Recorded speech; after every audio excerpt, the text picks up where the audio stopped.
Hi, and welcome to another episode of Walleye Chronicles, where we talk about how we all grew up fishing and how it's made us the person we are. So today, I have one of the most amazing people in the Fox Valley that I'm aware of.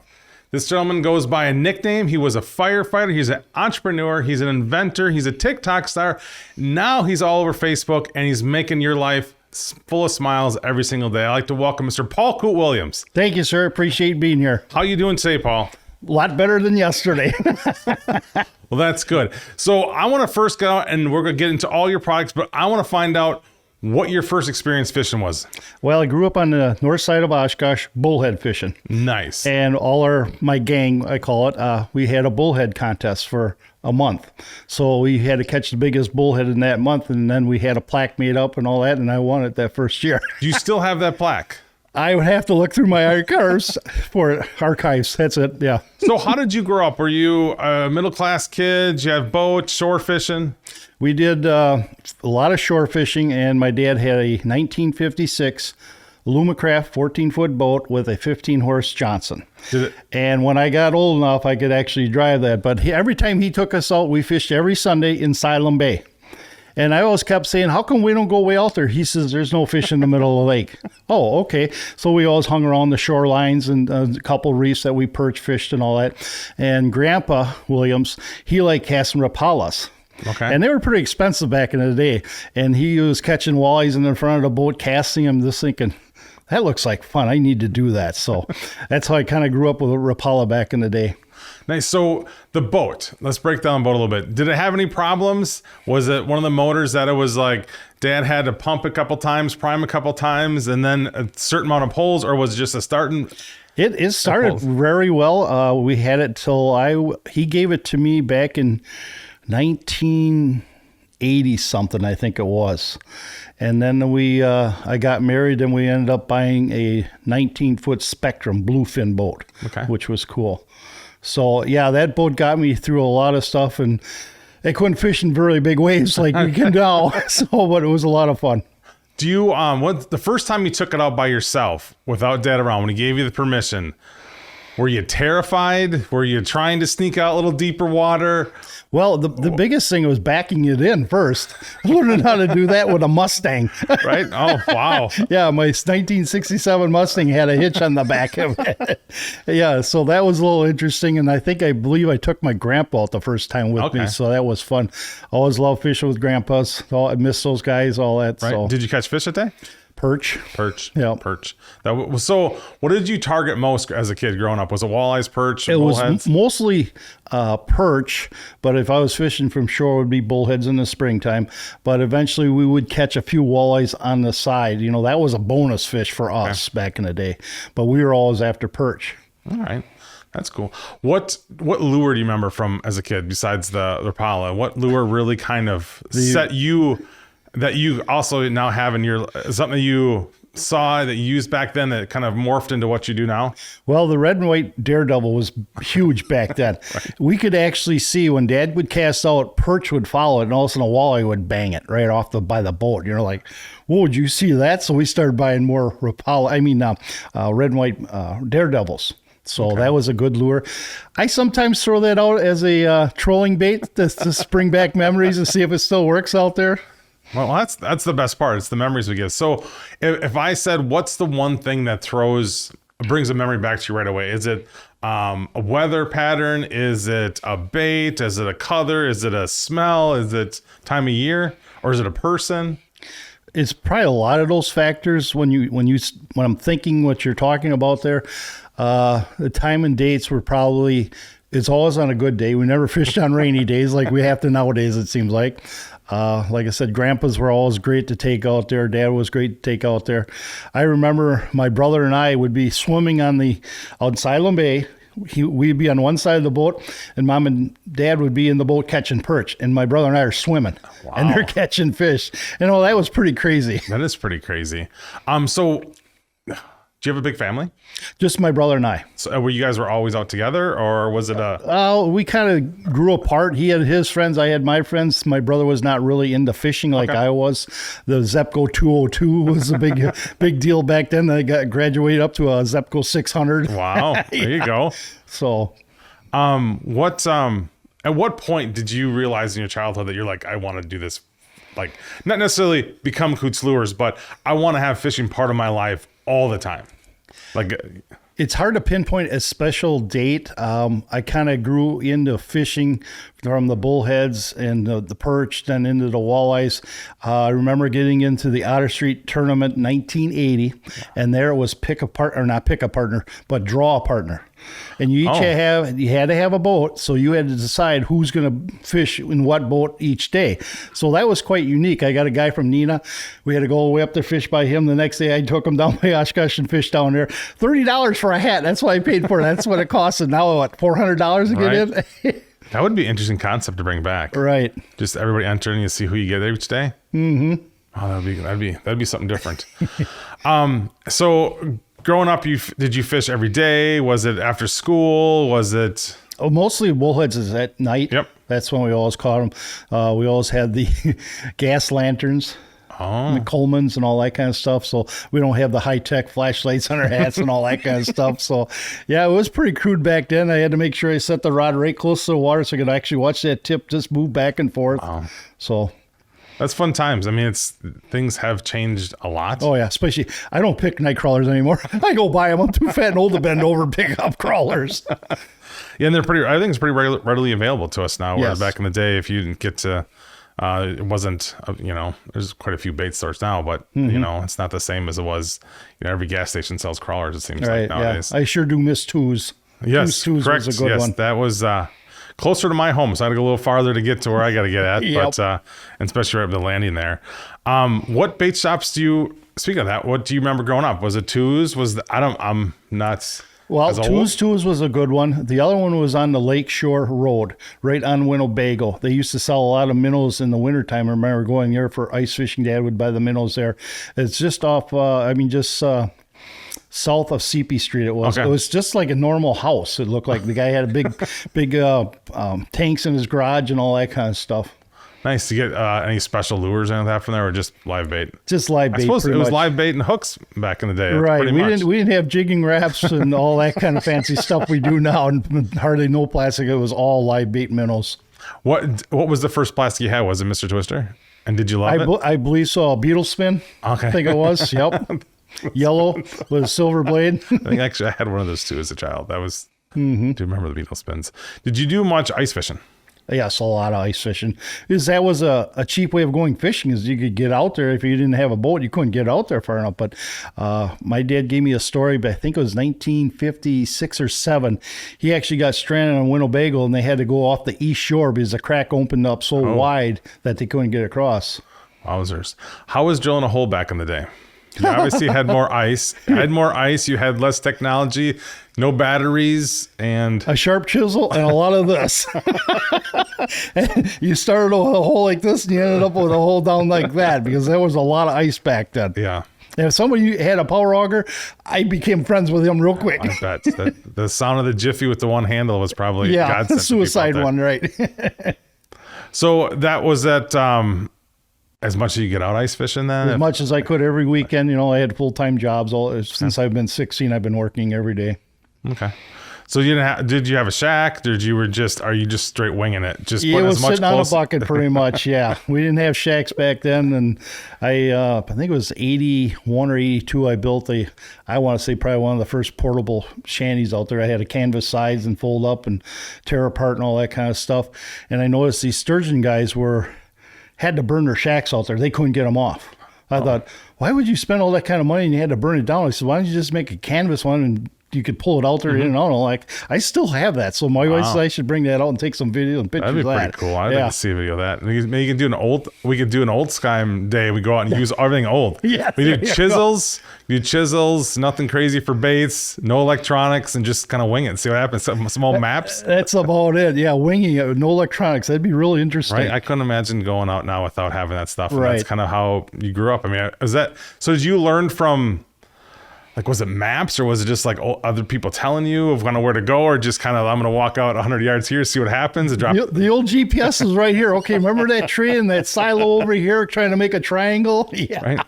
Well, the tree's grown and the silos got taken down. Right. So. So you're stuck. Yeah. You're looking for it. Yeah, it's funny how everything's changed so much from generation to generations. I mean, for the better, I would assume. I would say so. Is old days you were fishing. Nowadays you're catching. That's true. Because you're finding fish. And now you just got to figure out what they want. Yeah. You know, just like the live scopes, virgins, and all that kind of stuff. Sure, you can see all the fish down there, but you still got to make them bite. It's like bringing a horse to water. You can't make them drink the water. Yeah.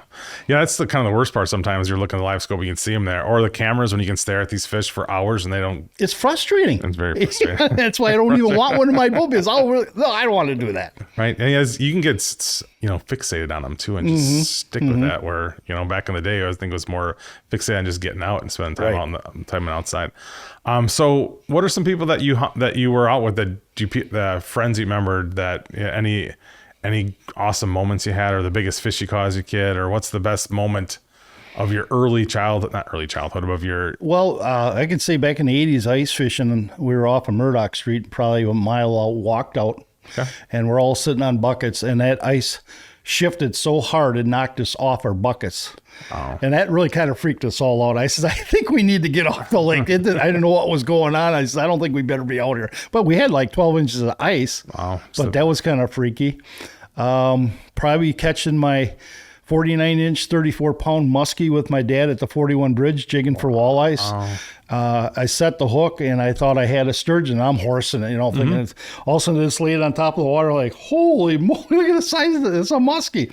And it was October 25th, I remember that, 1984.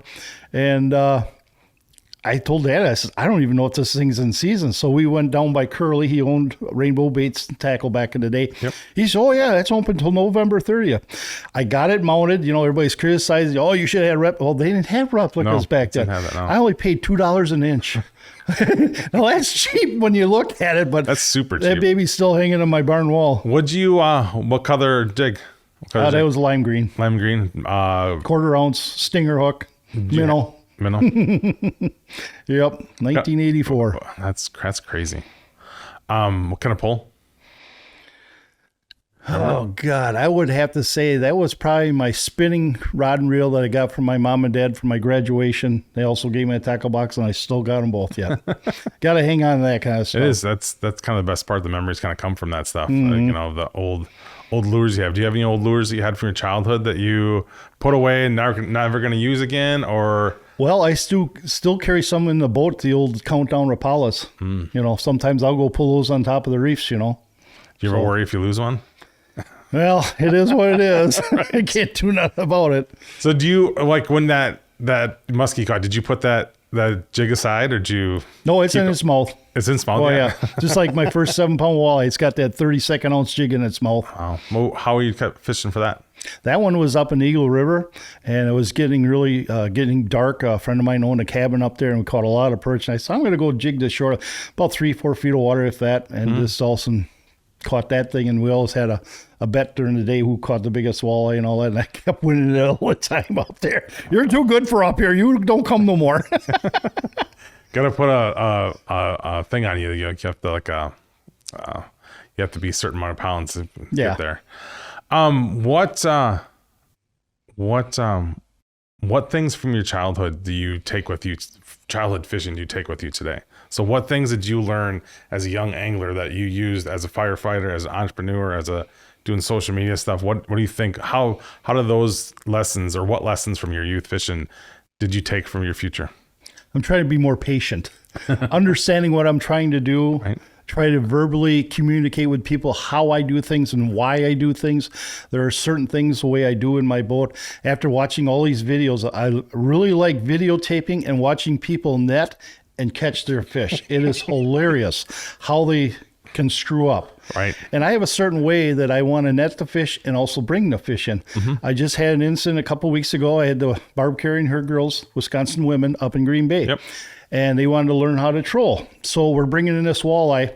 Most of the time when I have a walleye on, I always say, keep the rod out and pulling towards the bow of the boat. Yep. This lady, she pulled it straight in. Well, what happened, the hook came out of the fish and slammed one of the girls and got her caught. Oh. I said, that's why we wear glasses, sunglasses, hats.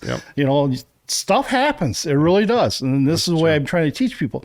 And a lot of time when I get people in the boat, they're fixed on looking at that fish. They're not paying attention where they're reeling, or I'm trying to coach them where to go and how to do it. Right. And I get a lot of bloopers, which are great. So what's your biggest blooper? Probably last year when I lost that 10-pound plus walleye in the net, it just whoop, whoop, like, what the hell just happened here? And the guy said, don't worry about it. I said, okay, I'm really mad I missed him. Now I have a bigger net now. Right. And also my kid just put his out today. I think it was last year, year before.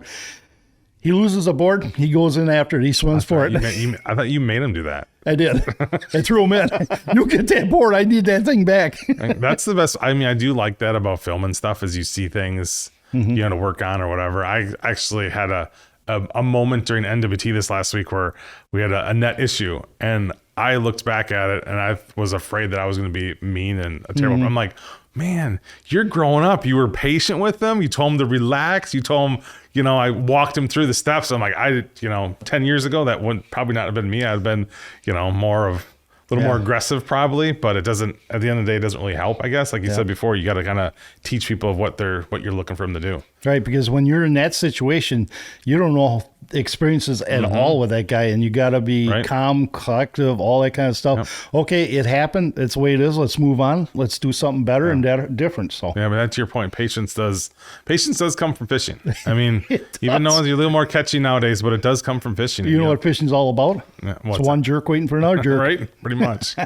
I always think of myself, I drop something down, I'm like, I would eat that. What are they waiting for? I mean, you throw a night crawl in the back of a spinner, and that's the most beautiful thing to me in the world. It's like, you roll that past me right now, and I'm going to be eating at it, But you could throw the ugliest thing, like, why would they want this? And they take it all day. Right. That is weird.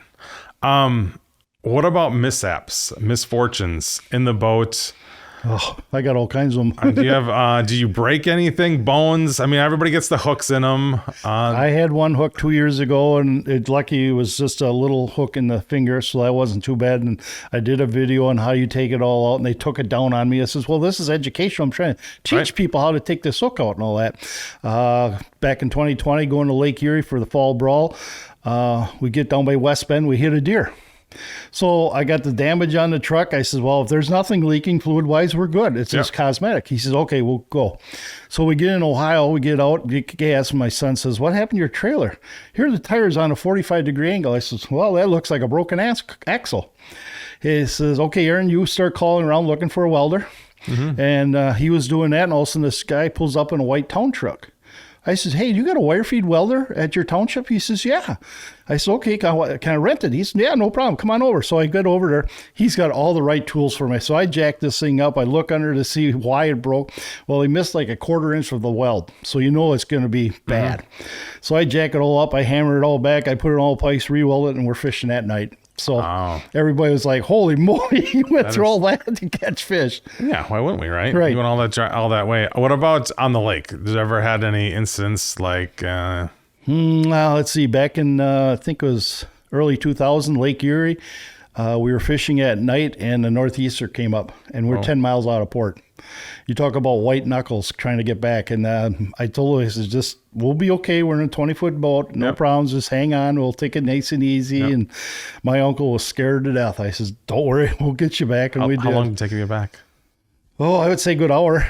Wow. It was not fun at night, I bet not. And I did punch in a deadhead that was floating out there, so I had an idea where it was kind of. Yep. And so thank God for GPS, too, because I lost a board this year. 2 hours later, I found it on Lake Erie. Wow. Yeah, so it pays to have a track line and know where you're going. It does, where you're going. Yeah, that's crazy. I mean, I lose a board, and if I'm not watching it for the next 5 minutes, it just disappears, especially in the waves. We should put trackers on them. There you go. Little tracker, little thumb tracker on them. Yeah. I think you could put a speed on there too. Look at that. I always thought about, why don't I design a fishing line that has fiber optics in it? Right. I could actually watch my lure all the time now. That's true. That would be cool. That's true. Okay, we'll get into this now. So when did you decide that you were going to take what you're growing up with and try to turn it into a career, turn it into a business? Or was it you wanted to turn it into business, or you just wanted a release or an outlet, or wanted to keep add to what we have out there? Well, I did a lot of tournaments in the late 80s, late 80s and especially in the 90s when I moved back from Jackson, Michigan as a firefighter. And I started fishing more tournaments, and I was making lures. And the guy says, you should start selling this stuff because it catches fish. I says, I'll probably have more luck selling lures than winning tournaments, which I'm a donator for sure, it seems like. But 2000, I had Mark from Saginaw Bay, Michigan, Guzdella, and he showed me how he pulls a 5-foot leader, and up here he would put a flutter spoon, and back here would be his spinner blade. Mm-hmm.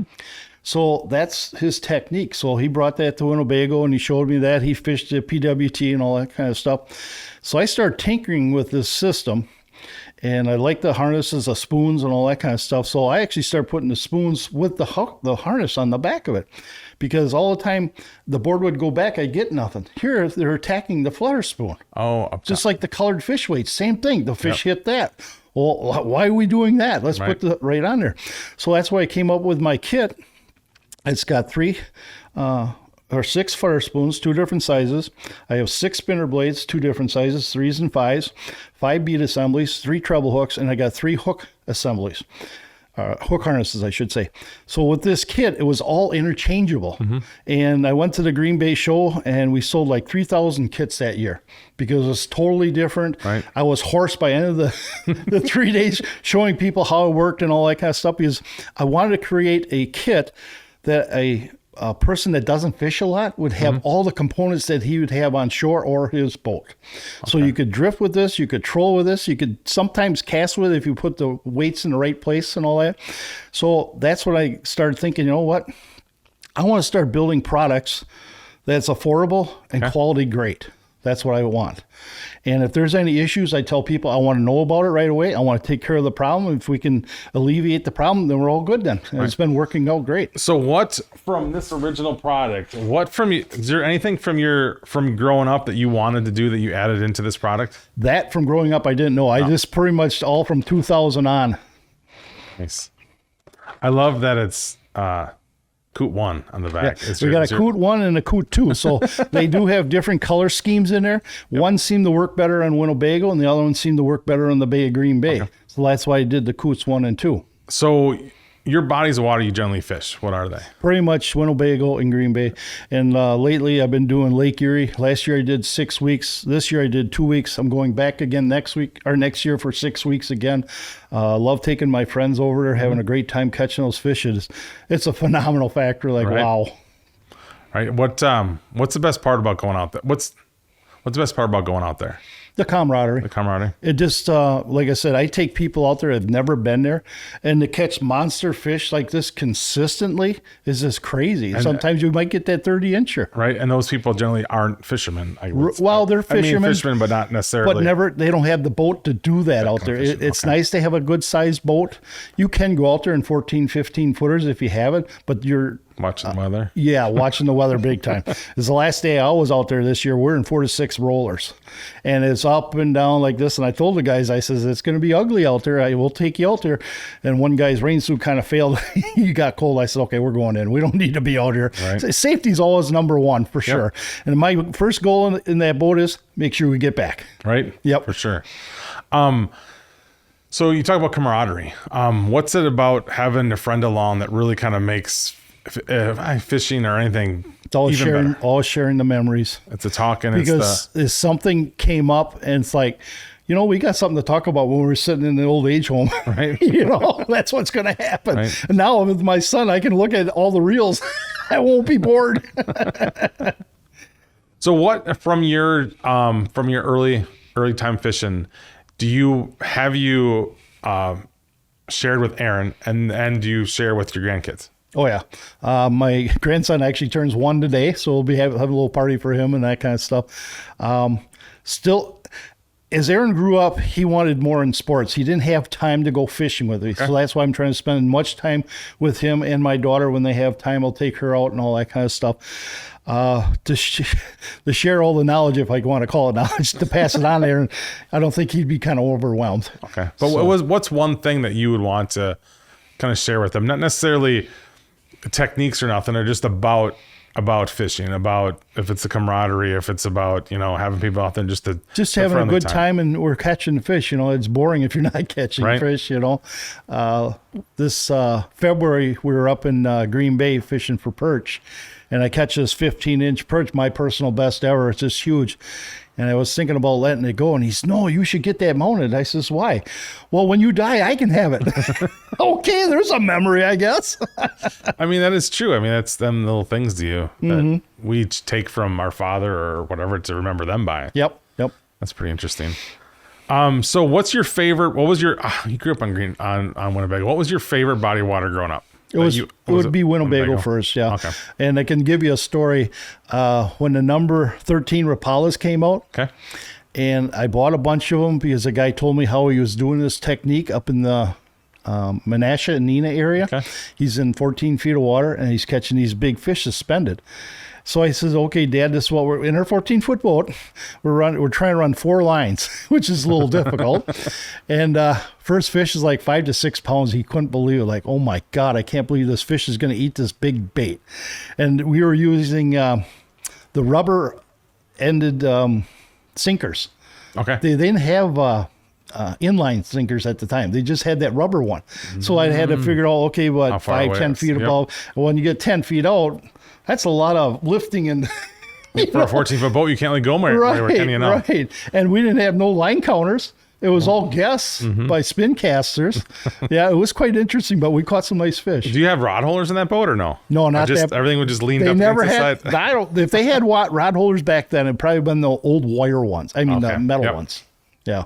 It's interesting how even the boats change over from when we were younger to now. Do you still have that boat? No, that was sold so I could upgrade. Okay. That's all we do is upgrade, Right. There is no downgrading, ladies. There's no downgrading. So what's your favorite memory of fishing? Oh God, there's so many. Oh God. Maybe Otter Street. That one year we took 10th place out of 315 boats. That was a good weekend for my buddy Randy Wagner and I. Heck yeah. My boat broke down and we had to use his, so that's worked out very well. And we only spent like $25 in gas. We were just off the mouth of the river catching all the fish suspended out there. We had like 33.5 pounds. Wow. Yeah, it was fun. Wowzers. What was your worst fishing experience? Probably 2020 when I fell in up in Lake of the Woods with my UTV. That's not fun. So what happened there? Well, it was getting late at night, Sunday, or evening, I should say, and I was up with Keith Cavias. I said, "Okay, I'm going to head in," so I let him know I was going to take off. Looking at my GPS and my UTV, and somehow I got off my track line, and it was starting to get dark, and the wind was blowing, it was getting snowy. So I seen a couple guys ahead of me. I said, "I'll just cut across there." Well, realizing where I parked, when snow freezes, it gets that ripple effect. I looked and I said, boop, there goes the front wheel down. So I threw the door open. By the time I was scrambling out, the roof was on my back pulling me down. Wow. And then, lucky I crawled out quick and fast. Yeah. And I'm rolling in the snow to get the water off me. That's one thing you want to do. Just that snow absorbs the water and it'll take it off. It's almost like firefighter training, kind of. You crawl out, you had the crawl, you had the roll right away. Thank God I had all that training. Everybody says, "Weren't you scared?" I said, "No, I was more mad because my wife's going to kill me. This is brand new. It's going down, Right. So 12 hours later, we come back out there and we pulled it all out. And time I got home, 14 hours later, it was a brick. So I did some videos and talking about the safety features, what you should look for. I actually bought the soft-sided doors. They had a zipper window. Okay. So both were undone in case I had to bail out. Because you always want a second way out somehow. That's true. So these people have the hard doors with electric windows. A lot of good that'll do you. So I'm thinking, okay, maybe I should buy a plexiglass for the back window, Velcro it. That way, if you do go down with it, I can push that out because that air pressure is also going to help push out and you go out the back. Because they're all going to go down head first. That's what happens. What? So we made a hell of a story. I had to make a hell of a story. Oh, man. It seems terrifying. It probably is everybody's worst nightmare, ice fishing. Yep.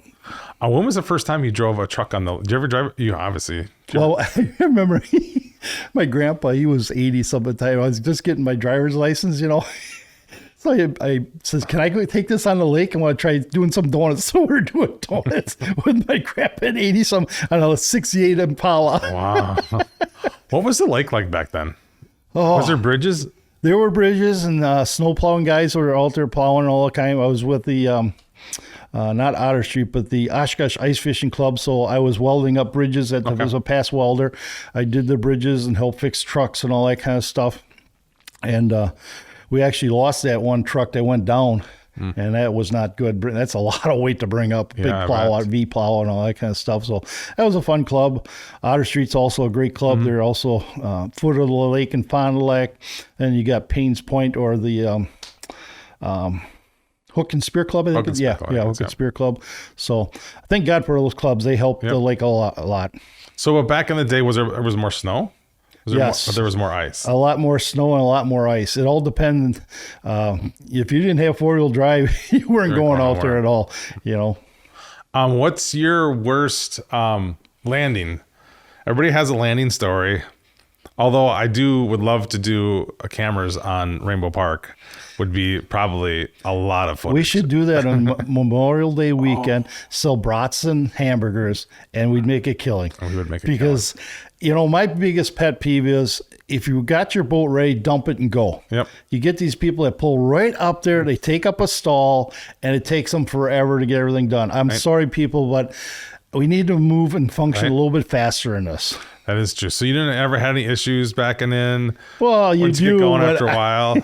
You kind of fell in, or you got to remember, I was a firefighter. I've seen a lot of stupid. I suppose. So, but that's crazy. So moving on, if you had to take one person fishing, celebrity fishing, who would you take, and why would you take that person? Where would you go do? Well, I did have a chance, but I blew it. I had Jason Aldean possibly. I got a phone call on a boat, and I didn't take it because I was busy with some friends catching fish. So I called back the number, and I says, hey, what's up? What you need? Well, I was looking for someone to take this country Western Star out. I said, I don't know anybody. He said, no, he's a headliner and all that kind of stuff. I said, oh, okay, whatever. And I missed out. Somebody else got him. Jimmy Hughes got him. There you go. So I told my wife, I said, yeah, I got this call from this guy, and I was supposed to take this guy out fishing. You idiot. You should have got that. I said, well, I didn't know. She says, you always answer your phone. I said, I can't help it. So, but that would have been kind of interesting to have him in the boat and talk to him about. Would you have been nervous trying to put fish in the boat? Oh, God, no. No. Does it make catching fish does make you nervous? I would probably harass him. Okay, what happens when you play your songs backwards? Well, you get your mama back, you get your dog back, get your truck back, all that kind of stuff. I'd have so many jokes for that guy. He'd probably be laughing more. Well, I had a woman a couple weeks ago. She says, she called me up the next day. She says, my stomach actually hurts right now from laughing at all those jokes you were telling. Right. That's the best part. Being in the boat is the best part with people. Yeah, say a famous person, I've fished with Gary Parsons, Chase Parsons, Tommy Kimos, Keith Cavallas. Outside the fishing world. Oh, outside the fishing world. I think, I not to say a famous celebrity, I enjoy taking a lot of veterans out because they're more worth it than anything else. I do a couple of those a year, and some of the stories they tell are just unbelievable. And to make our youth kind of understand what they went through, try to, come on, people. These people sacrifice their lives, their livelihood, all that for us. So I enjoy taking veterans out. That's a good answer. What about history? Anybody in history? Presidents? Anybody? Dead or alive? I think Theodore Roosevelt would have been interesting because he was an outdoors type of guy. Yeah, for sure. And kind of show him the things how we fish today, he probably look like, whoa. It would be pretty funny bringing something like that up to or even the guy that walked on the moon, Armstrong. That would be interesting too, talking to him. Right. That would be a good conversation. Yeah. I mean, fishing generally is, when you take somebody with you, is a conversation, right? You're out there fishing, and if you catch fish, you catch fish. If you don't, our goal is always to catch fish, but obviously it's a bonus. Yeah, that's the bonus. The goal to me is just to have a good time and have a good conversation with somebody. If you're by yourself, you're just enjoying the time. So moving on to more of your current world. So obviously you had the first kit 1 and kit 2. Yep. And then what made you keep going? You guys had success with those. What was the next thing? Is it that as you get going, you see things you want to make improvements, or want to catch improvement here? This is So this was improvement to the first original kit. Yeah, everybody was all thrilled about rattles. So I did the rattling worm harness. All right. I had 9 colors. So when the blade was spinning through the water, it would actually rattle that little rattle on top. Okay. So I showed Keith Kavaya this back in 2007, and we took it up to Badenoch for the PWT tour up there, and he actually took 4th place. With Nice. this. And he was kind of looking at it. He says, this is kind of interesting, something different, Didn't think it would work, but he actually proved it did work. So I was hand building all these. Oh, wow. Time, yeah. Were you working at the time too? Oh, yeah. I had a lot of time at the firehouse. I suppose you had the firehouse time. Yeah. So that was the first rattling worm harness system that I think was out there. So That's cool. And then, so when did you get into the rest of the stuff? So that was kind of your first world, and you're kind of into. Then my next one Yep. was the slow death with a flutter spoon. I did this one back in 2008. I was with Chase Parsons out in South Dakota, and I was trying to figure out how to get through the trees without using crankbaits and getting snagged up all the time. And the slow death was huge out there. So by doing a 2 to 3 inch 15-pound leader on there, it just drives fish nuts. And I've been using, that's my famous, best color that I've come up with. And that design is from Tommy Harris. So I gave him the design, and I said, I want it on paper that I designed the lure. You can do what you want it, because I had no money at the time to chase this thing all down. I gotcha. He called it a spoon DeVille. That's what it was. And he's the Spider-Man that does all the spinner blades and the flutter spoons. I don't know if he's painting anymore. So were you tying all these together then too? Yep. Wow. Yep. Do you ever anybody call and complain, hey, my knot broke, what's the deal? Well, it is what it is. I Right. can't help it. That's why I used probably the 15-pound fluorocarbon. It works the best for me. Right. So let's see. From after that, I'd have to say I came up with my crankbaits. That's number 5. These are my top 2 colors that I sell. There's 2 sizes, 4s and 5s. The reason why these sell the best is I told people and showed people, carry magic markers in your boat. You can actually paint your own scheme lures out in the boat. I do have fingernail polish in my boat as well. Yep. So it works out very good. And when I designed these, Selmo, the owner, called me up. He says, you copied my lures. I says, no, I didn't. I says, I made them better, and he hung up on me. Because I made sure when I built these things that they would run differently and perform better. Mm-hmm. And they do. And they all have rattles. For some, yes, they all have rattles in them. Yep. Like those. So, all right. Now the next one will be the Firefly planer board light. So I was fishing with Paul Grawl, the owner of HT, and we were using a different brand of planer board lights. Yep. And I stepped on it and broke it. So I thought, okay, that's $20 shot. I said, I need to build something better. He said, well, how would you do it? I says, we need to make an accessory. We got the flag already. Yep. I said, why don't I adapt something that goes on the flag? So I actually whittled this out of wood to make the mold. And this is how we came up with the Firefly planer board light. So it actually slides down on all planer board lights. And what's really nice about this, you drop this in the water, it floats. Oh, that's even better. Yep. So that's reversed. That's off. Then all you have to do is just turn around. And you're on. And you plug her in back like this. And there's your lights. So you got green and orange for port and starboard then. So everybody can see them. So it comes in a 2-pack. Then also, when you sell lithium batteries, it has to accompany the product. You can't just sell just the battery because of the TSA rulings and all that kind of stuff. So by going through all this, I'm learning a lot of different things from overseas that you can and cannot do. Right. So, but I actually, to get back to Rattling Wasp, I was in Beijing, China with Paul Grawl, the owner of HT. He took me over. We did a 10-day show. And I was actually I had someone with me trying to look for a lure manufacturer. And so I told this guy, I says, this is what I want. This is how I want to design it. So he finally gets them all made up for me. And we're having paint problems. It would chip after the walleyes would chew on it. Okay. I says, I can't have the paint come off. I says, I'll never see it. Well, I need a 10,000 order. I says, if I get 10,000, the paint's going to come off. We'll never sell anymore. Right, I said, so I had issues with that. So this is how I met James Halsworth. He's the owner of Tackle Industries in Lamar, Iowa. And he wanted a walleye guy to help him out with stuff. So I came down and talked to him. I showed him my lures. I showed him what kind of rods I'd like to have done and all this. And so we got a great marriage going on and all that kind of stuff. And then when I retired in 2017, we did 2 shows, 10 days each. I'll never do that again. Oh, my God. You talk about long days on concrete. Oh, wow. So we did Harrisburg, Pennsylvania, and we also did Indianapolis. Well, at the Indianapolis show, he got the flu. I had to man the booth for 6 days by myself. That was not fun.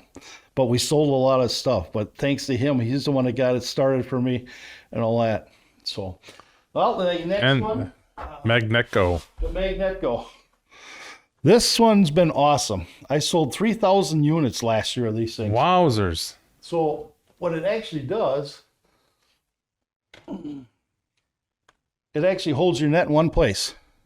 So no worrying about grabbing the backside of the boat or picking up a... So it's got a 4-pound pull. So when the fish goes in, it drops it down. Especially when you're trying to reach way out there. And the salmon guys love this because they have such deep nets. Oh, yeah. So that one year we were fishing salmon, and my buddy went to net the fish. Well, the net ended up in the kicker motor. I said, where's my Magnetco? I said, oh, I didn't put it on. I said, this is going to be great footage. She said, don't you put that on the internet. But no, the Magnetco is an awesome thing. It fits on all standard or all landing nets because they got a little rubber pad in there. It's got Velcro, so it fits. And also you remember this D-ring has to face this way towards the shaft, because when you cinch it over, it'll hold it right in place. Oh, I gotcha. And then just the magnet part. Pops out. So you can see how that looks. Wow. I'm going to get that over here. So what makes you, what's the process behind? That one's like 2 years in the making. So do you was this a problem that you had? Yep. And you're like, I need to find a way for this not to get stuck on the back of the boat or whatever. How I did it is I took the old offshore black clip and I used a zip tie. And that would be it. And I said, I got to come up with something that's easier and quicker that people, and I thought, oh, magnets would be perfect for this thing, you know? Right. And that's why it took me a while to figure what pound pull. You don't want it too light and you don't want it too heavy. You know, I wanted just 4 pound was about the best I could get out of it. Wow. Because sometimes you can put it off to the side and then make it a little bit lighter. Oh, I gotcha. So it's a little different. Yep. Huh. No, just hook it on the metal on the other sideways, like right there. There you go. So there's a couple different. So that's even lighter yet. But I always show people have a little basket for a little fish. Mm-hmm. At least you get them in there. I gotcha. All right. So when you were 16 years old and you got your first boat and your dad passed it down to you, did you think this is where you'd be? No. How do you think you ended up here? What was it? What was one thing that said, how did you get here? It's this trial and error, fishing all the time and people seeing what I'm doing in the boat. Like, you need to be a guide or you need to sell this stuff. This is awesome. You know, it works for me and it works for them. And I guess I could say I was brought up, never criticize somebody else's work unless you can do it better. Right. So that's why I designed all this stuff by myself. As I says, I know I can make things better, quality's better, and hopefully a cheaper price on it. Right. And you have fishing rods now. Yeah, these have been a big hit. I want to show you this one. This is my 7-foot one-piece medium light. Nice. That only weighs 5 ounces. That is light. I love the V handle on the backside. Everybody loves the comfort of that thing. So what I did is I shortened the butt up by 3 inches, so now it doesn't stick so far in your boat. You don't get kneecapped. No trigger, because now you can pull it out of the rod holder quicker. Yep. 2 metal bands for the reel seat to make it stronger. And you want that bottom one to thread forward. Yep. Because every time they put the threaded on top, what happens? It loosens up all the time. It comes down, yeah. So this is a carbon fiber, 7-foot medium light. And boy, I tell you, I've been having so much fun on the Great Lakes pulling big fish in with that. You take that board off and then you got some fun time. That is crazy how light that is, though. Yep. So I have 7-foot medium light, medium action. Then I also have the 8-foot telescopic, which is this one here. So that one collapses down to 6'9". So you can fit it in your boat? Yep, it fits in your boat. Everybody loves that one. Then I also have 8'6", which collapses down to 7'2". That mini handle is, people don't understand sometimes how awesome that is not to have, not to be getting your knees. I had one guy comment, he says, I take a lot of kids out fishing, and it fits in the kids really nice. You don't have that way around out the side of them. Yep. That's a good idea. I never thought about it that way. Yeah. So from childhood to all the way out through here, what's the best experience? What's the one thing you can tell us today that helped you get here the best? Oh, wow. I guess don't give up. Keep persistent. Try to get different experiences to gain from that experience. A lot of trial and errors. If you don't trial and error, you'll never get to it. A lot of times it can be frustrating. You just have to overcome that. I have a great support team at home with my wife and daughter and son. They love what I do, and we're having a lot of fun doing Seems it like you right guys now. have a lot of fun together. These shirts my son designed have been selling a lot of shirts. It's just fun. I'm having so much fun retired. It's awesome. But is it really retirement? Are you busier now than you were before? I am busier now, but I like this busy. Okay. It's not like going to the firehouse. I'm there for 2 days straight. What's the next call going to be? Yep. I might not be coming home. You just don't know. Gotcha. I love that profession that I did, but I really don't miss it now the way things are going right now. All right. Well, thanks for being here. Yeah, this is great. I appreciate it. So that includes for another episode of Walleye Chronicles. Again, smile and fish, right? There's 2 things you can do in the world to make somebody's day better. You can give them a smile and you can take them fishing. Because we all need a little smile and we all need a little fish in our life. So thanks for watching. Come back again and see us again. Thanks, Paul. Let's go fishing.